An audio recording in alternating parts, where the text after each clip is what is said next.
Hello Aiza. Hello Sarim, कैसे हैं आप? मैं तो बस इंतज़ार कर रहा हूँ तुम्हारे वापस आने का।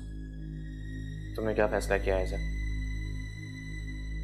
पता नहीं सारिम, मैं तो खुद इंतज़ार में हूँ कि मैं कब वापस आऊँगी, लेकिन मॉम ने मुझे अभी तक इजाज़त नहीं दी। आयजा लेकिन तुम प्लीज़ मॉम को समझाने की कोशिश करो।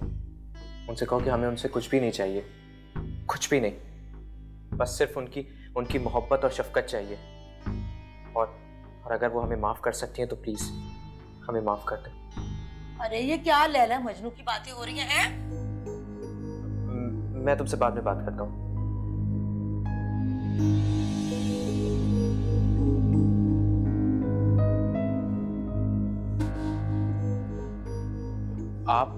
आप कब आई? जब तुमने देख लिया मैं तब आई। तुम्हें मेरे आने जाने से गरज है? ये बताओ। एक बात मेरी कान खोल के सुन लो बिगुल बजा के। बगैर जायदाद के उस लड़की को इस घर में मैं नहीं घुसने दूंगी। टांगे तोड़ दूंगी उसकी मैं बिगुल बजा के।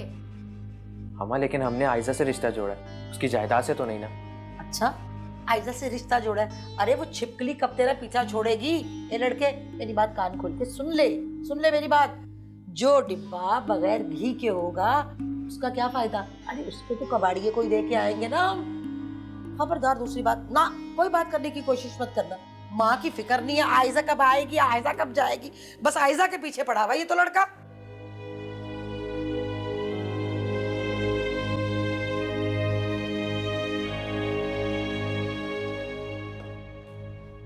हमाद,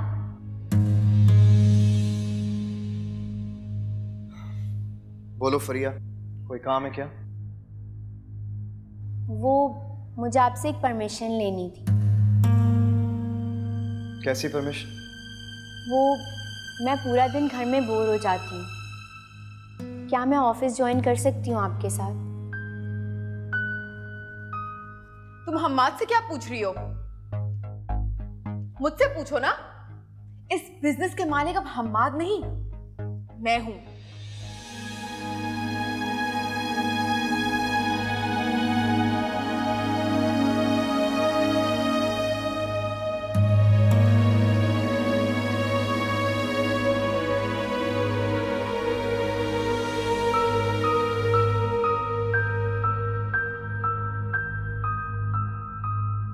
मुझे दूसरों की चीजों पे कब्जा करने की आदत नहीं है। ये सब तुम्हें ही मुबारक हो।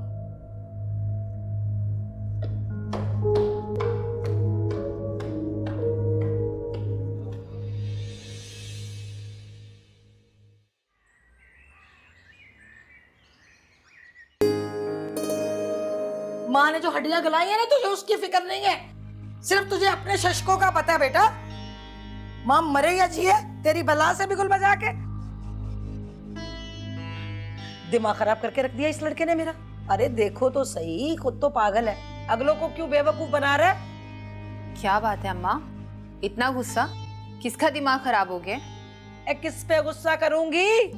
इसी पे कर रही हूँ। ये जो तेरा भाई है सारिम है, ये क्या क्या समझता है मुझे? मैं पागल हो गई हूँ? बेटा मेरा जो दिमाग है ना वो बिल्कुल ठीक काम कर रहा है। अब कुछ भी हो जाए इसके लिए तो कोई अमीर तरीन लड़की देख के छोड़ूंगी बिगुल बजा के।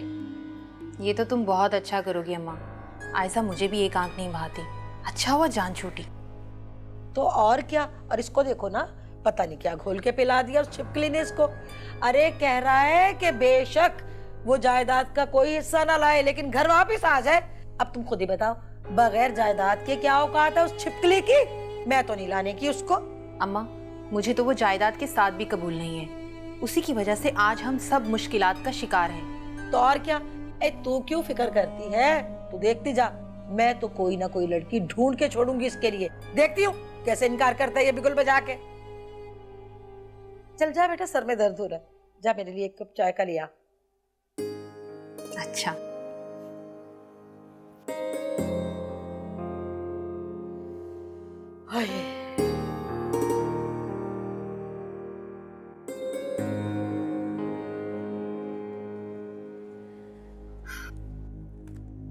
हाय आर्यन।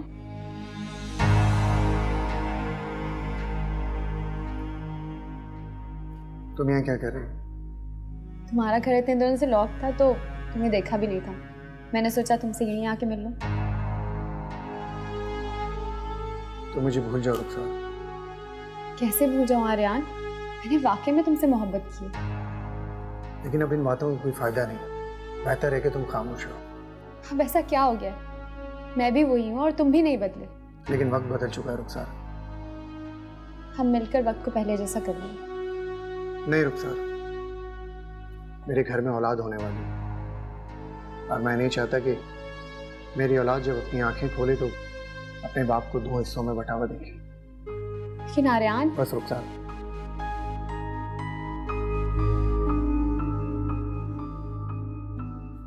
रुखसार मैं अभी बिजी हूँ, तुम चली जाओ।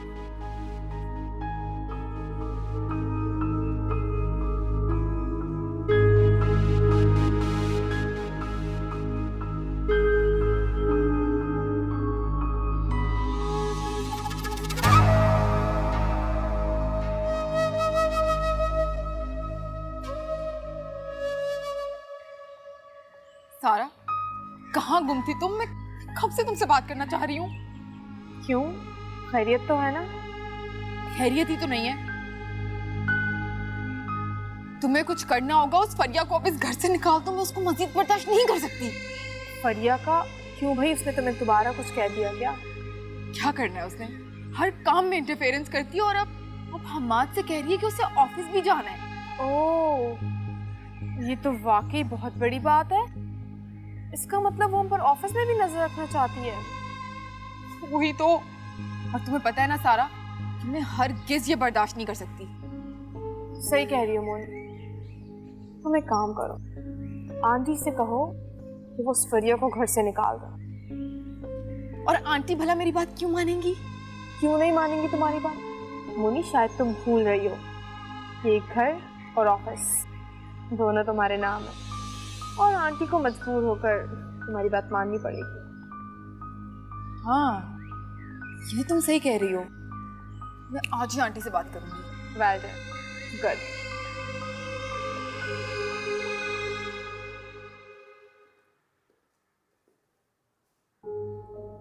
आयजा, तुम इस तरह क्यों बैठी हुई हो? बस ऐसे ही फरिया भाभी। आप कब आई? आयजा, तुम कमरे से बाहर निकला करो और बाहर की खबर रखो। बाहर की खबर रखा करो? क्या मतलब फरिया भाभी? बाहर ऐसा क्या हो रहा है? बज़ाहिर तो कुछ नहीं हो, लेकिन मुझे लगता है कि कहीं ना कहीं गड़बड़ जरूर है। गड़बड़ है? कैसी गड़बड़? मैं कुछ नहीं कह सकती, लेकिन मुझे लगता है कि इस घर में कुछ गलत जरूर होने वाला है। अच्छा, आयजा प्लीज, तुम होशियार रहो और मेरा साथ दो। कैसा साथ? तुम कमरे से बाहर निकलो और घर के मामलात पे नजर रखो, और जैसे ही कुछ गलत महसूस करो मुझे जरूर बताना। अच्छा, ठीक है भाभी।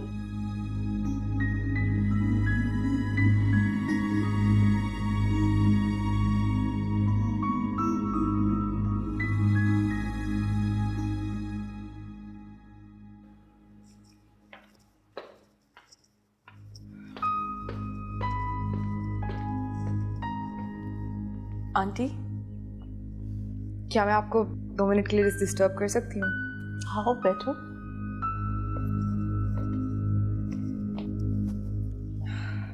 बोलो, क्या बात है? आंटी, मैं बहुत ज्यादा परेशान हूँ। क्यों, क्या हुआ? अब आप मुझे खुद बताएं, जिस औरत के हस्बैंड की दूसरी बीवी घर में मौजूद हो, भला वो सुकून से बैठ सकती है? ये बात तो तुम सही कह रही हो। आंटी, आप प्लीज कुछ ऐसा करें ना कि फरिया को हमेशा के लिए इस घर से निकाल दें। उसको निकालने से भी कोई फायदा नहीं होगा। तो फिर आप मुझे बताएं कि मैं क्या करूं? फरिया अगर इस घर से गई ना तो हमेशा हम्माद के दिल में रहेगी। फरीहा के खिलाफ कुछ ऐसा करो कि वो इस घर से भी निकल जाए और हमाद के दिल से भी। मॉम,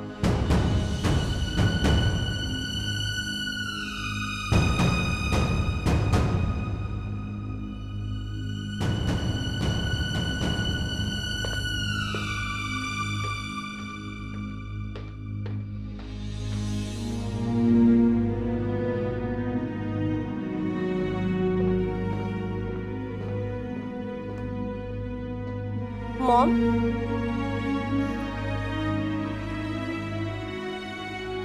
ये आप और मोनी ये फरिया भाभी के खिलाफ क्या बातें कर रहे थे? क्या मतलब? तुम ये कैसे कह सकती हो? मैंने अभी अपने कानों से सुना है कि आप और मोनी फरिया भाभी के खिलाफ प्लानिंग कर रहे थे। अच्छा, अब तुम ये काम भी करने लगी हो? मॉम, आप ये बातें छोड़ें और मुझे ये बताएं कि हमारे इतने बड़े घर में क्या फरिया भाभी के लिए थोड़ी सी भी जगह नहीं है? नहीं है, क्योंकि वो हम्माद की पसंद है और मिडिल क्लास से ताल्लुक रखती है, और मैं इस क्लास से हर रिश्ता तोड़ना चाहती हूँ। मॉम, आप क्यों नहीं समझती कि रिश्ते क्लास से नहीं जोड़े जाते और ना ही रिश्ते तोड़ने के लिए जोड़े जाते हैं। जब हमाद भाई को फरिया भाभी से कोई प्रॉब्लम नहीं है तो फिर आपको क्या प्रॉब्लम है? ऐसा मुझे समझ में नहीं आ रहा तुम इस मामले में क्यों पड़ रही हो। ये मोनी और फरीहा का मामला है। मॉम, मैं भी इस घर का ही हिस्सा हूँ और मेरे होते हुए मैं फरिया भाभी को कुछ नहीं होने दूंगी।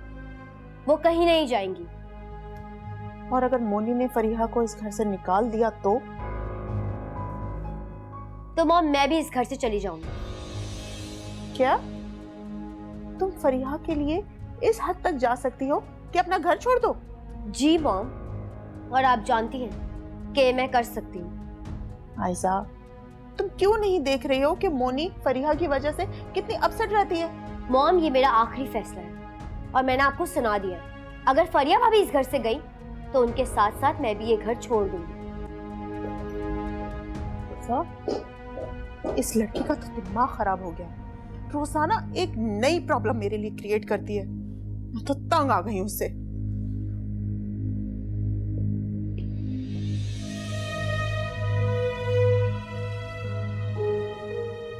हेलो। हेलो मेरीन, कैसी हो? मैं ठीक हूँ फरिया, कहो कैसे फ़ोन किया? मैंने तुम्हें ये कहने के लिए फ़ोन किया है कि जब तुम सलमा खाला के घर जाओ, सारिम को इत्मीनान दिला देना कि आयज़ा घर वापस आ जाएगी। फरीहा, आयज़ा से कहो कि उसे इस घर में वापस आने की कोई ज़रूरत नहीं है, क्योंकि हम सारिम की दूसरी शादी कर रहे हैं। मेरीन, ये तुम क्या कह रही हो? प्लीज़ ऐसा मत करो, ये जुल्म है। क्यों? तुम पर भी तो जुल्म हो रहा है ना फरिया। क्या हमाद ने दूसरी शादी नहीं की थी? तो अब हम सारिम की दूसरी शादी क्यों नहीं कर सकते? मेरीन, मेरी बात छोड़ो। अभी हमें सिर्फ आयज़ा और सारिम के मसले को हल करना है और उनके रिश्ते को टूटने से बचाना है। मुझे कोई फिक्र नहीं है उनका घर टूटने की। और फरिया, तुम आयज़ा की हिमायत थोड़ी सी कम किया करो और उससे दूर रहा करो। ये सारे प्रॉब्लम्स आयज़ा की वजह से ही हो रहे हैं। लेकिन मेरीन, अब तुम्हें कौन सी प्रॉब्लम है? तुम तो अपनी जिंदगी में खुश हो ना, और औलाद की खुशी मिलने के बाद आर्यान भाई वापस आ गए तुम्हारी तरफ। अब तो तुम्हें कोई मसला नहीं होना चाहिए। अब फरीहा, शायद कोई आ गया है, मैं तुमसे बाद में बात करती हूँ। हाँ, खुदाफिज।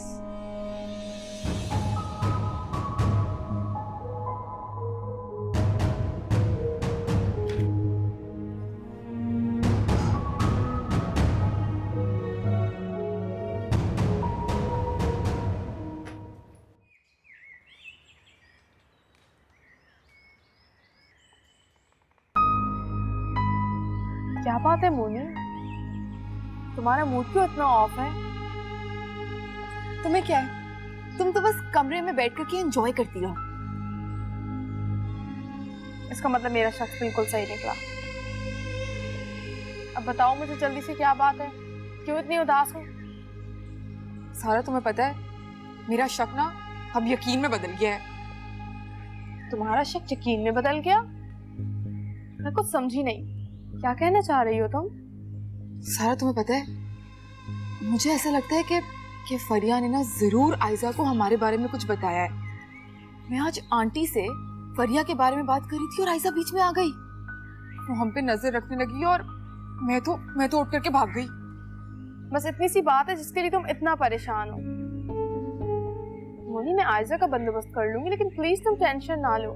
क्या बंदोबस्त करोगी तुम उसका? मैं तो तंग आ गई हूँ उससे, प्लीज कुछ कर दो। मैंने कहा ना मोनी, तुम आयजा की फिक्र ना करो। हम आयजा को उसके ससुराल भेज देंगे और वहां जाकर उसको इतने मसले हैं कि वो उन्हीं में जाकर उलझ कर रह जाएगी। तो उसको हमारी कहाँ फिक्र होगी, वो हम पे कहाँ नजर रखेगी। हाँ, ये तो तुम ठीक कह रही हो। वहां पे तो उसके खुद के इतने मसाइल हैं कि वो हमारे मसले भूल ही जाएगी। ये अच्छा आइडिया है। बस मोनी, तुम परेशान मत हुआ करो। तुम्हें पता है, फवाद से ज्यादा तुम मेरी लाइफ पार्टनर हो। ये बात तो ठीक है सारा, लेकिन मैं भी क्या करूं? आयजा मेरी एक ही तो नंद है, उसकी मुझे बहुत ज्यादा फिक्र होती है। अच्छा, ज्यादा एक्टिंग ना करो। अच्छा।